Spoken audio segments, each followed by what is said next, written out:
All right, everyone, I've got Simon Mitchell and Mitch Creek from Phoenix to start off with. There is no journos in the room, so straight to Zoom. Miss Pike, do you want to go? Simon, difficult to know where to start with that. I mean, I guess it's always the potential there when you're missing key players, but it just seemed to snowball the longer the game went. What did you make of that? Well, firstly, I thought Tassie were excellent. All the areas that we focused on when Tassie's at their best, they came out and they were sublime at.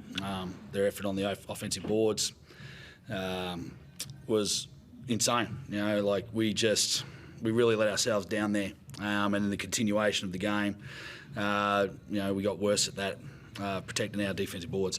Their pressure up the floor, obviously, we handled that really poorly, and just their physicality and you know, their ability to apply weight and pressure on us, and we didn't handle it well. I'm not going to use the kids as an excuse, or the guys who aren't here, regardless of, you know, the personnel. There's some effort things there that dissipated as the game went on, and that's really disappointing. It's always going to be tough to win a game when you're losing the possession battle like you did. 25 extra field goals. Yeah, you don't win those games. You know, it's not almost tough. It's impossible. You're giving up 25 extra possessions, and not just 25 extra ones. Pretty bloody good possessions, because you're kicking it down, you're punting the ball away, and they're getting layups. So, yeah, that was our composure. Was just awful, really bad. And, you know, look, you see a young backcourt, a smaller-bodied backcourt, and they came after us. So, you know, all the credit to them. I mean, it was great game planning from Scott, and they had themselves a feast on us. Obviously, if Rowdy and Gary are there, you would think that you take care of the ball a lot better, and a lot of that doesn't happen. But at the same time, when you've got younger guys learning from this experience, can it be a good thing just to see, I guess, what level they need to get to and what they need to be able to handle? Look, we're round 13. We started the season off with pretty much exactly the same group as we ended up with tonight. Once Trey went down, I think that was pretty much the roster that we had in round one. And we beat these guys in similar circumstances. It was a tremendously physical game. And we came out and we matched their physicality. We were unable to do that. So we're 13 rounds down the line. Is it a good experience for them? No. We've had plenty of experience. These guys have played minutes. They played all through pre-season because we didn't have our guys through pre-season. So now it's time to step up and take care of the ball and play better. You can't be rookies for the whole of the season.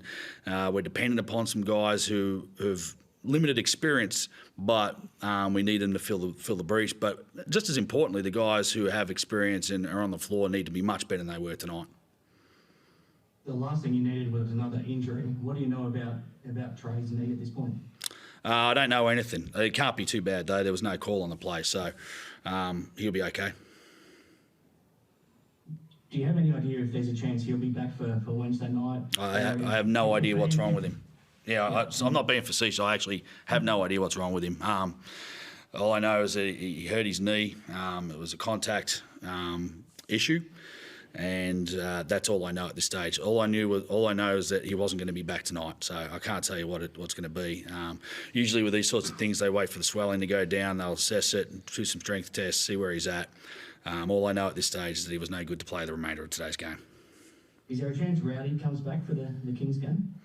Yeah, there is a chance. I'm not fully across it. He will have done some work since we've been gone.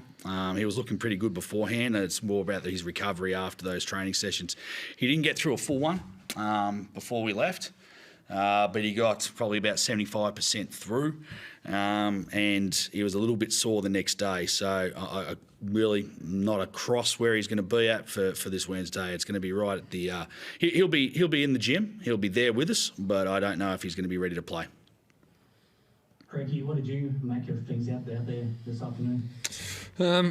As Simon said, full credit to Tassie. I thought they kind of played how we played tonight 2 days ago against Sydney, and they bounced back, and we knew they were going to deliver a great punch. And I feel like our coverages early kind of let them move the ball, and they shared the ball very well. They got rid of it very quickly, and hit the first pass in short rolls, and they just, were able to kind of pick us apart a little bit and opened us up. And then the bleeding kind of started there, and, it got to the second quarter, and it just felt like we were trying to plug a leaking boat, and, you'd put fingers in a couple and stop a few leaks, and then 3 or 4 more would kind of start somewhere else. And we couldn't put our finger on just, containing in transition. We couldn't just put it on stopping the offensive rebounding or our turnovers. We just kept creating more issues for ourselves. And I guess anytime a team has 22 offensive rebounds and you turn it over 25 times, you're giving up 47 possessions of basketball.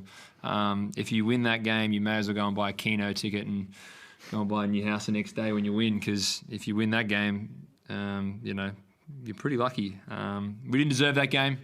Been saying that, like when someone like Trey goes out, he's been heavily relied on for us for a couple of games now with some of the injuries we've had, and some of the young guys step up, and albeit they may be rookies, I thought they did an admirable job. That pressure was intense. It was very physical. There was a lot of things that, sometimes get picked up that weren't, and we had to play through that. We talked about it pre-game, but we didn't adjust to how the game was being played tonight. And as I said, it was a great job from them. But I think our guys, we can take some good things from this, and it gives us an opportunity now if Trey doesn't play and maybe Rowdy's there, maybe not. We just play the guys we have, and I back them in to put on a better performance than that. I've got to be 10 times better. It was absolute bullshit from me. Nowhere near good enough. Really disappointed in myself and how I led the team tonight, and it's not how I want to play basketball, how I want to represent the club, and I let the young guys down tonight, and it's not acceptable from me. Can you expand on that a little bit, why you're so disappointed? I mean, you and Sauce both tried to put the team on your backs, especially in that first half, and obviously got tougher in the second half, but what's made you so disappointed? Fabian Krislovic, 6 offensive rebounds. Rashad Kelly, 5 offensive rebounds. Mitch Creek, 4 turnovers. Alan Williams, 7 turnovers. You can look at our points and our rebounds all day long, but it's the bullshit effort plays that we don't get back for, we don't sprint the routes, or we throw it away, or there's a bit of pressure and we're looking for contact, and it was unacceptable from Alan and I.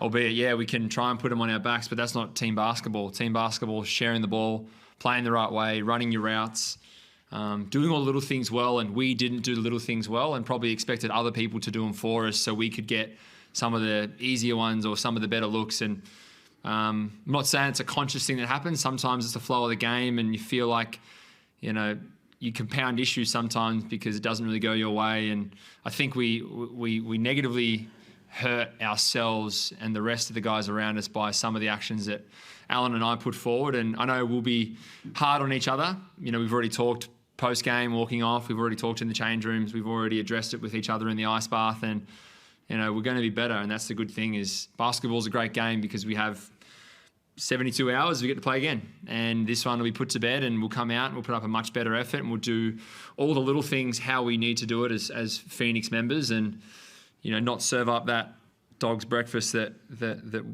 I served up predominantly, but that trickles down to the other guys. How are they meant to do the right things if I don't do them? So I need to be much better. I know Simon will. He doesn't even have to tell me. I already know what he's thinking, and I take full responsibility for that. But we've got to be much better for the younger guys if we want to set an example of how to win basketball games. Simon, after listening to that, is it a comfort for you in a way knowing that the leaders of your team are going to be pretty strong in trying to bounce back now in 3 days' time? Comforting? Look, videotape don't lie. So whether we acknowledge it now or we acknowledge it after the videotape, it's about making sure it doesn't repeat itself. So we'll watch it, we'll talk about it, we'll view it, but we need, and Craig's taking a lot of responsibility there. The whole organisation will take responsibility for what happened tonight. But we've got to be better. We just can't. And look, it can turn around quickly for you. You see, Tasmania probably put up a fairly similar effort up in Sydney. Less than 48 hours later, they're turning the tables. And we've been through that this year as well. We had a tough trip down in New Zealand where we pretty pathetic. And then we came home and won the next game. So, and that was, a 4 a.m. flight back, and we back on the court. And, sometimes the adversity works in your favour. Thank you, guys. Cheers, Chris.